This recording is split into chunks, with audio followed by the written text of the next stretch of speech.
we got the 1963 Impala SS Convertible. Reminds me of my 62. Oh, this one's decked out. It's got, I had a 62, that was my first car.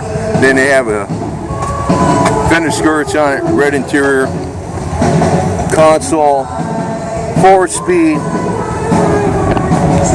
That's the factory tachometer right in there. Yeah. Speaker, center speaker in the back seat. Nice top. The top, as a matter of fact, you can, oh yeah, you already get. I was just going to say you can zip out the back window. So if you have the top up, you definitely don't need air conditioning with these things. I mean, I'll drive with air conditioning as it is on my 4x4 in my El Camino.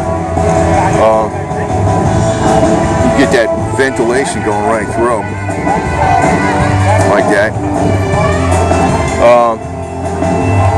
3 lights on each side designates it's an Impala. Bel Air had 2 lights on each side. Sometimes it would make all 3 of those lights work with the turn signals and the tail lights. So one of them is actually a backlight, and it would install a backup light down there, separate. Dual antennas, sweet ride.